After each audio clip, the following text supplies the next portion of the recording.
आज हमने आपके लिए जो वीडियो तैयार किया है उसमें हम अलग अलग प्रक्रियाओं और रणनीतियों के बारे में बताएंगे जो आपके दिमाग से किसी भी अवांछित और अनुचित विचारों को सफलतापूर्वक निकालने में आपकी मदद कर सकती हैं।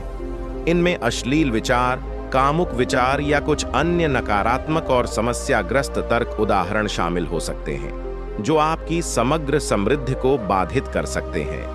इस वीडियो के अंत तक बने रहना जरूरी है क्योंकि हम महत्वपूर्ण अनुभव और व्यावहारिक तकनीकें साझा करेंगे जो आपको अपने जीवन से इन हानिकारक विचारों को नियंत्रित करने और अंततः खत्म करने में मदद कर सकती है।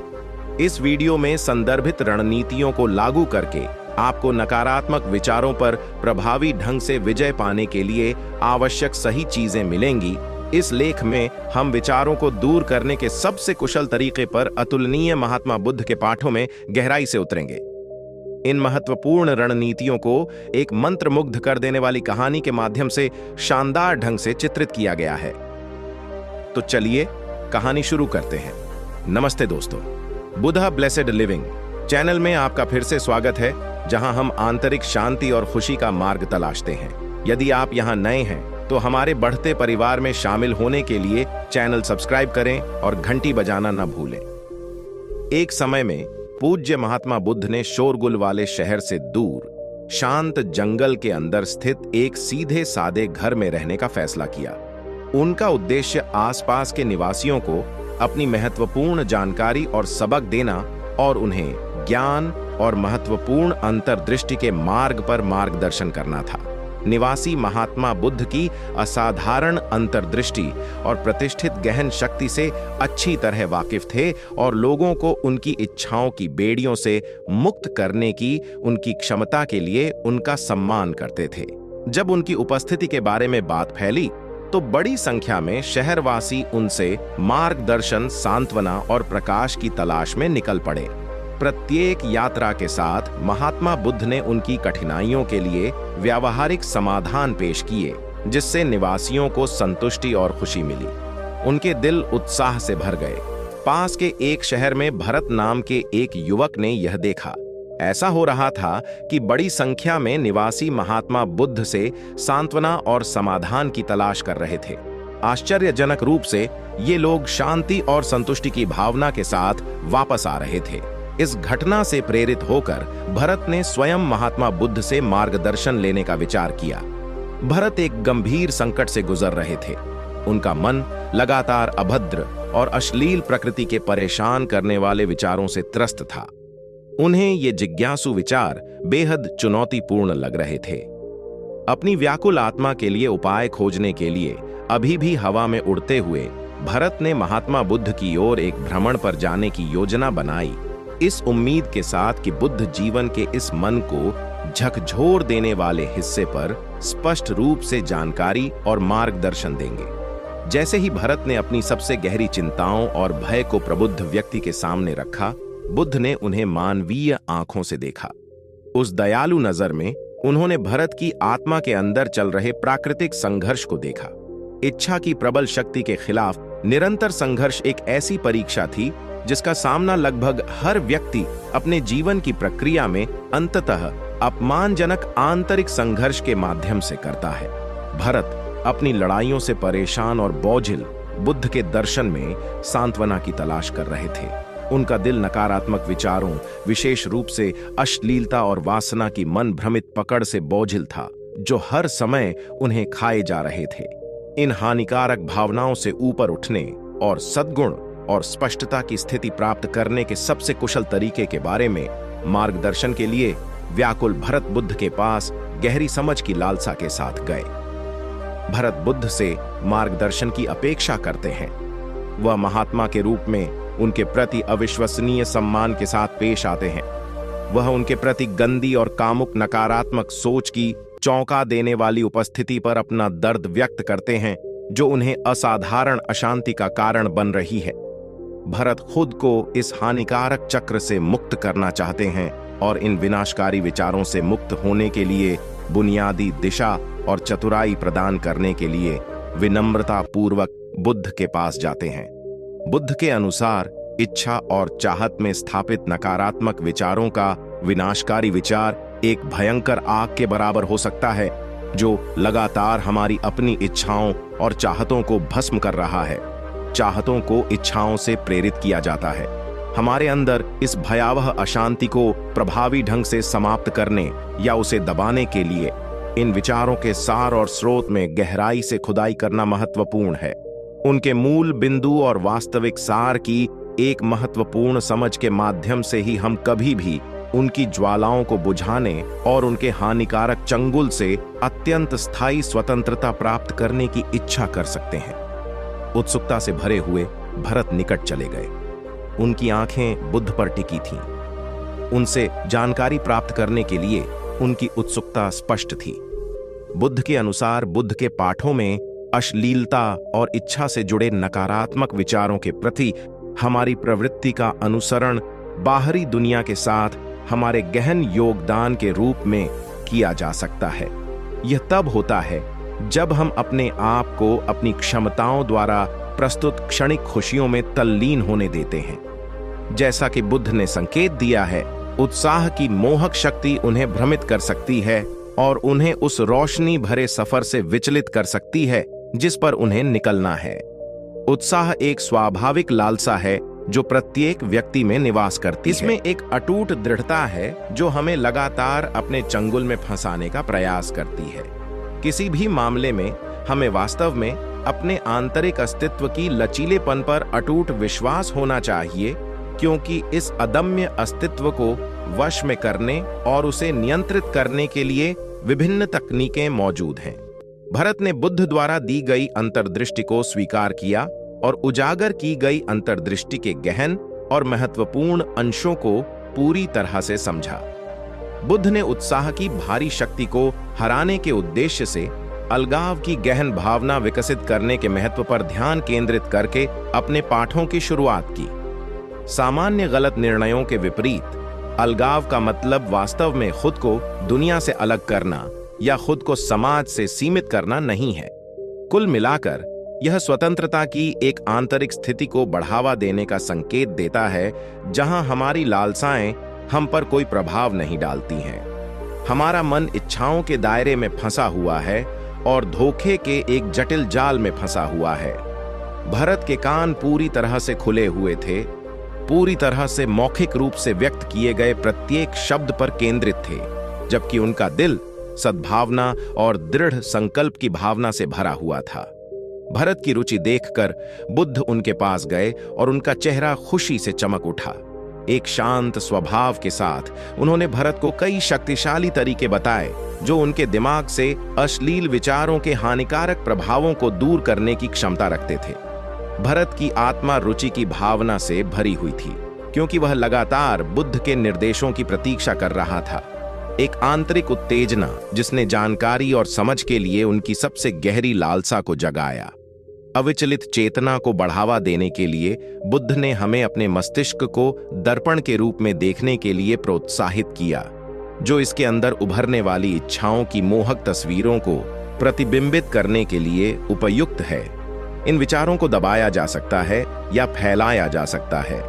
दबाव डालने की कोशिश करने के बजाय बुद्ध हमें उनसे जुड़े बिना बस उन्हें देखने का आग्रह करते हैं।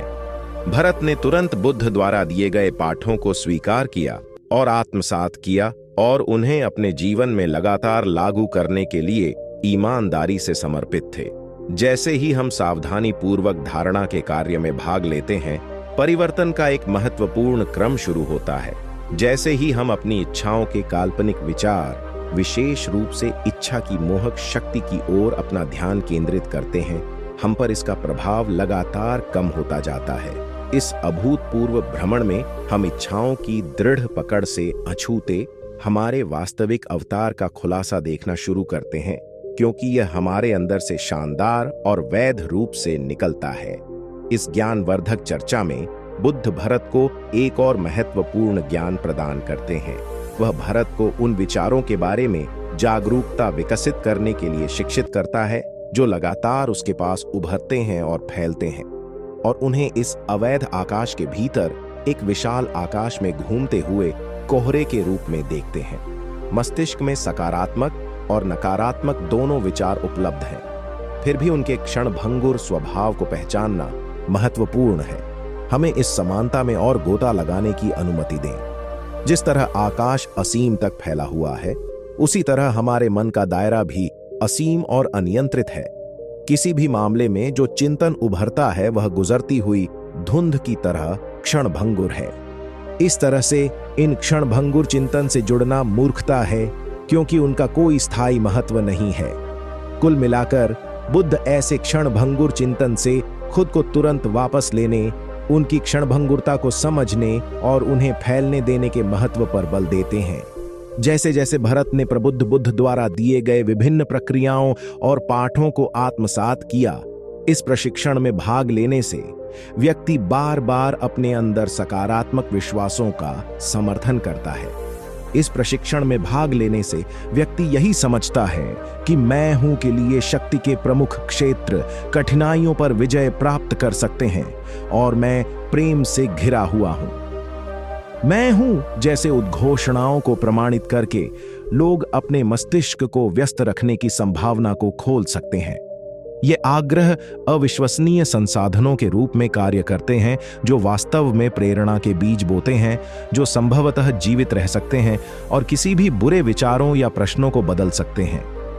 भरत असाधारण आत्मा बुद्ध से पूछते हैं कि वह कितनी बार एक विशिष्ट अभ्यास में भाग लेना चाहते हैं। जब निराशावादी चिंतन और भावनाएं भरत के मन पर हावी होने लगती हैं, तो बुद्ध अतिरेक के महत्व पर ध्यान केंद्रित करके उत्तर देते हैं।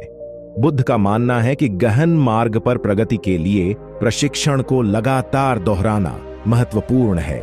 बुद्ध भरत को चौथी और अंतिम तकनीक के बारे में बताते हैं, जिसे चिंतन का मार्ग कहा जाता है। बुद्ध के अनुसार चिंतन मन को शांत करने और एकाग्रता की स्थिति को बढ़ावा देने के तरीके के रूप में कार्य करता है। बिना किसी निर्णय के अपने विचारों पर ध्यान देकर हम उन पर नियंत्रण प्राप्त कर सकते हैं। इस प्रकार चिंतन में भाग लेने के लिए एक शांत वातावरण खोजना महत्वपूर्ण है, जहां हम गहरी सांस ले सकें और अपनी चिंताओं को दूर कर सकें। भरत ने बुद्ध से चिंतन के दौरान उभरने वाले नकारात्मक विचारों के बारे में सोचने का सबसे कुशल तरीका जानने के लिए एक प्रश्न पूछा और ऐसी परिस्थिति के बारे में अपनी चिंता व्यक्त की। बुद्ध ने आश्वस्त होकर उत्तर दिया और कहा कि चिंतन अभ्यास के दौरान किसी भी घटना में नकारात्मक विचारों का उभरना सामान्य है। हालांकि उन्होंने इन विचारों को बिना किसी निर्णय के सहन करने और उन्हें पत्तियों की तरह दूर जाने देने के महत्व पर ध्यान केंद्रित किया, जो एक कोमल हवा में उड़ गए। बुद्ध ने समझा कि कुंजी धीरे धीरे अपने ध्यान को वापस सांस पर ले जाना है। इस दृष्टिकोण का लगातार अभ्यास करके व्यक्ति धीरे धीरे इन विचारों को हराने की अपनी क्षमता पर काम कर सकता है और अपने अंदर सामंजस्य की भावना खोज सकता है। बुद्ध ने चिंतन के वास्तविक सार पर विस्तार से बताया, जिसमें बताया कि इसका उद्देश्य केवल मस्तिष्क को शांत करना नहीं है, बल्कि शांति की भावना खोजना और मन के अंदर सकारात्मक ऊर्जा के प्रवाह के लिए एक अनुकूल स्थान बनाना है। बुद्ध के अनुसार यदि हम अपने मन को एक बगीचे के रूप में देखते हैं, तो हम इसे आश्चर्यजनक फूलों और समृद्ध वनस्पतियों से सुशोभित देख सकते हैं। फिर भी ऐसे उदाहरण हैं जब निराशावाद के अवांछनीय खरपतवार विकसित होने लगते हैं, जो हमारे अंदर सद्भाव और संतुलन को परेशान करते हैं। यह वह जगह है जहां चिंतन का कार्य संभवतः सबसे महत्वपूर्ण कारक बन जाता है। जैसे भरत ने बुद्ध के पाठों के लिए खुद को ईमानदारी से प्रतिबद्ध किया। समय बढ़ने के साथ समय धुंधला लगने लगा। दिन कई हफ्तों में बदल गए। महीनों में आत्म प्रकटीकरण के इस निरंतर भ्रमण में भरत ने अपने एक बार के विशाल कामुक विचारों के उतार चढ़ाव को देखा, जो अब समय बीतने के साथ धीरे धीरे उन पर अपनी पकड़ ढीली करने लगे। इच्छाओं की पकड़ से इस निरंतर स्वतंत्रता ने भरत के अंदर एक महत्वपूर्ण परिवर्तन किया, क्योंकि उसका मस्तिष्क धीरे धीरे शांत और केंद्रित हो गया। धीरे धीरे वह अपनी इच्छाओं के प्रतिबंधों से ऊपर उठ गया और उन जंजीरों को तोड़ दिया जो उसे इतने लंबे समय से बंधक बना। धन्यवाद। भरत ने बुद्ध को अत्यंत प्रेम से संबोधित किया, उन्हें महात्मा, असाधारण आत्मा कहकर पुकारा। भरत ने विनम्रतापूर्वक घोषणा की कि उन्होंने वास्तविक स्वतंत्रता और आंतरिक सद्भाव की चमक को देखना और अपनाना शुरू कर दिया है। इस नई अवस्था में भरत ने पहचाना कि उनकी लालसाएं और अभिलाषाएं अब उन पर हावी नहीं हुई हैं, क्योंकि वे उनके प्रभाव से ऊपर उठ चुके थे। महात्मा बुद्ध की शिक्षाओं के अनुसार आत्म परिवर्तन प्राप्त करने में हमारी लालसाओं को दबाने से कहीं अधिक कुछ शामिल है। सभी चीजों के बराबर होने पर इसमें हमारी चेतना के स्तर को इतना ऊपर उठाना शामिल है कि ये लालसाएं हम पर कोई नियंत्रण न कर पाए। इस उन्नत अवस्था में हम उत्साह के विरुद्ध लड़ाई में माहिर होते हैं, जिससे हम इसके प्रभाव से ऊपर उठ पाते हैं और आंतरिक सद्भाव और चतुराई की स्थिति को अपना पाते हैं। भरत प्रबुद्ध बुद्ध की महत्वपूर्ण शिक्षाओं में खुद को डुबोकर एक गंभीर और क्रांतिकारी यात्रा पर निकल पड़े। जैसे जैसे भरत ने बुद्ध द्वारा दी गई अंतर्दृष्टि में और गहराई से खोज की, उनकी आध्यात्मिक यात्रा प्रकाश की किरण में बदल गई। भरत इच्छाओं और अश्लील प्रेरणाओं की जकड़ में फंसे असंख्य लोगों के लिए प्रेरणा और सांत्वना का स्रोत बन गए। आत्म प्रकटीकरण और स्वतंत्रता के प्रति उनकी दृढ़ प्रतिबद्धता इच्छाओं की बेड़ियों से मुक्त होने और निरंतर आंतरिक सद्भाव की ओर एक क्रांतिकारी मार्ग पर निकलने की संभावना का एक मजबूत प्रदर्शन है। अपने स्वयं के अनुभवों और बुद्ध की शिक्षाओं से प्राप्त महत्वपूर्ण ज्ञान को साझा करके भरत एक मार्गदर्शक शक्ति बन गए, जो अपनी इच्छाओं के कारण होने वाले निरंतर संघर्ष से मुक्ति और राहत की तलाश करने वालों को आशा की किरण प्रदान करते हैं। अपने शब्दों और कार्यों के माध्यम से भरत ने महत्वपूर्ण परिवर्तन की क्षमता का उदाहरण दिया और अटूट आंतरिक सद्भाव के मार्ग के जीवंत प्रतीक के रूप में कार्य किया। उन्होंने दूसरों को आत्म प्रकटीकरण और आध्यात्मिक विकास की अपनी यात्राएं शुरू करने के लिए प्रेरित किया। तो दोस्तों, आपको वीडियो कैसा लगा? मुझे कमेंट करके जरूर बताएं कि आपको वीडियो कैसा लगा। और अगर आपने चैनल को सब्सक्राइब नहीं किया तो चैनल को जरूर सब्सक्राइब करें। धन्यवाद। नमो बुद्धाय।